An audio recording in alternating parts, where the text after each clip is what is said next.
महिला सुरक्षा मामले पर सरकार पर बरसी रागिनी सोनकर। मुख्यमंत्री ने स्वीकार किया मामले बढ़े, अभियुक्तों को सजा भी हुई। जौनपुर उत्तर प्रदेश विधानसभा में मानसून सत्र में महिलाओं और बच्चों के यौन शोषण के बढ़ते मामलों पर डॉक्टर रागिनी सोनकर सरकार पर जमकर बरसी।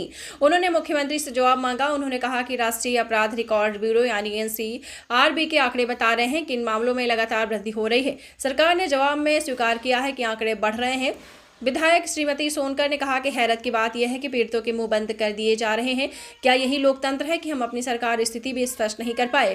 मगर सरकार को समझना होगा कि हम समाजवादी हैं, संविधानवादी हैं। उनकी तेज आवाज से डरेंगे नहीं, इसके खिलाफ सड़कों पर उतरेंगे और आंदोलन करेंगे।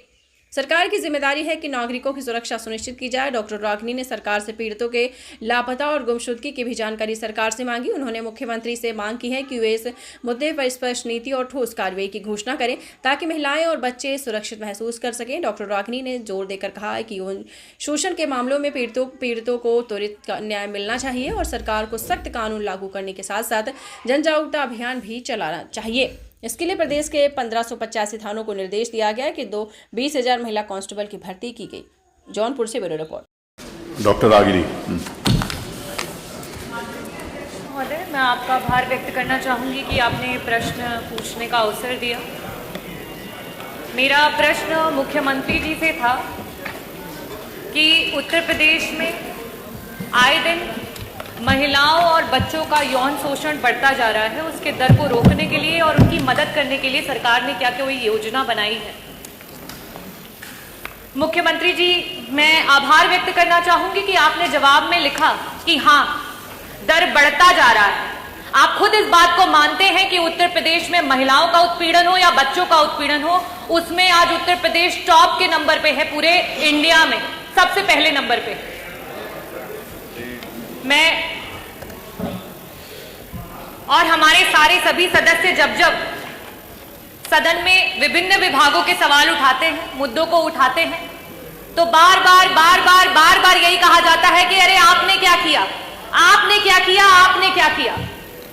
अध्यक्ष जी, जब हमारी सरकारें रहीं तो अगर इस तरीके की वारदातें हुई तो उस पे लोगों ने आक्रोश जाहिर किया, लोगों ने धरना किया और उसकी अनुमति मिली, लोकतंत्र जीवित रहा। आज ये स्थिति हो चुकी है कि आप स्वयं इस बात पे हामी भर रहे हैं कि NCRB के आंकड़े बढ़ते चले जा रहे हैं, लेकिन लोगों की आवाजों को बंद कर दिया जा रहा है। कल विधानसभा में जब एक प्रश्न एक महिला जनप्रतिनिधि के द्वारा स्वास्थ्य मंत्री जी से किया गया, तो उनके द्वारा नंगा जैसा शब्द का प्रयोग करना ये दर्शाता है कि आपकी महिलाओं की तरफ क्या सोच है और आपकी सरकार कितनी संवेदनशील है महिलाओं को लेकर के। अध्यक्ष जी, हम समाजवादी हैं, हम संविधानवादी हैं। आपकी झूठ को तेज आवाज में बोलने पे हम डरने वाले नहीं हैं, हम आंदोलन करेंगे।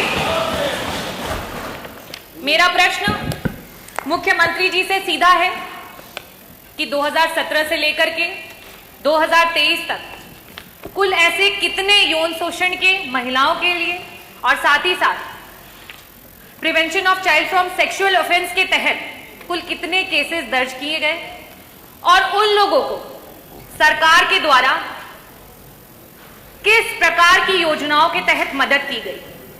क्या कोई काउंसलिंग सेशंस ऑर्गेनाइज किए गए उनकी मदद के लिए?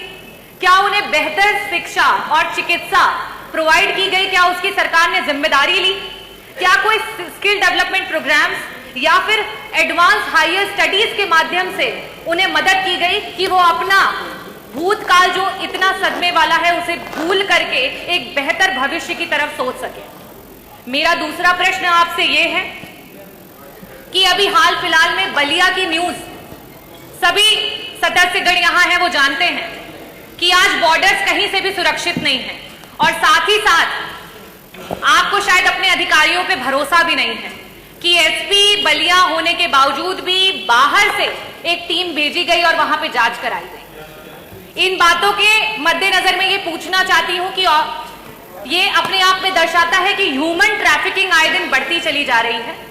तो 2017 से लेकर के 2027 के बीच में टोटल महिलाओं और बच्चों को लेकर के कितने केस हैं, मुकदमे हैं लापता गुमशुदगी के जो दर्ज हुए और उनमें से कितने लोग आज भी गुमशुदा हैं आपके 8 साल के टेन्योर की सरकार में, जिनको आप नहीं ढूंढ पाए हैं? कृपया इसका जवाब दें। धन्यवाद।